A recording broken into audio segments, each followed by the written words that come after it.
लाडक्या बहिणींची सरकारकडून चक्क फसवणूक झाली। रक्षाबंधनला यंदा काय मिळणार?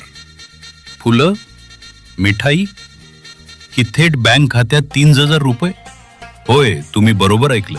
लाडकी बहीण योजनेच्या अंतर्गत महिलांना जुलै आणि ऑगस्टचा हप्ता एकत्र मिळण्याची शक्यता आहे.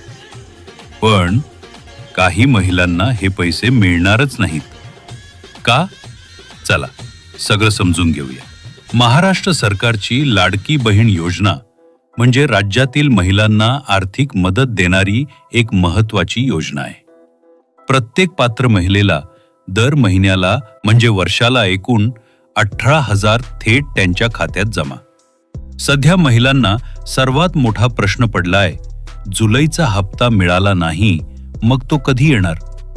आणि त्यात आता बातमी येतेय की जुलै आणि ऑगस्टचा हप्ता एकत्र म्हणजे 3,000 मिळू शकतात.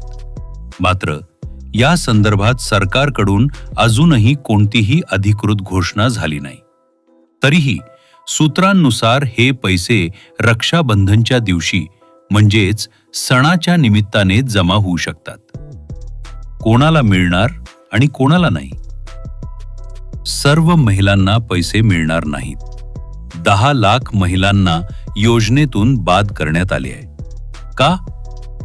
ज्यांचं वार्षिक उत्पन्न 2.5 लाखांपेक्षा जास्त आहे, ज्यांच्याकडे 4 चाकी आहे, ज्या सरकारी नोकरीत आहेत, त्यांना या योजनेचा लाभ मिळणार नाही.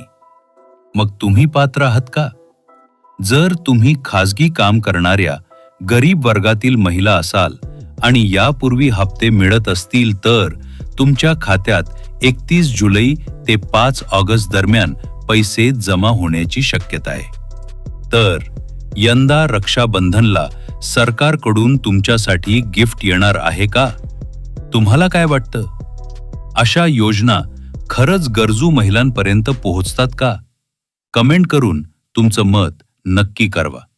आणि हो, राशन ते पेन्शन चॅनलवर अशाच सरकारी योजनांच्या बातम्यांसाठी सबस्क्राईब करायला विसरू नका.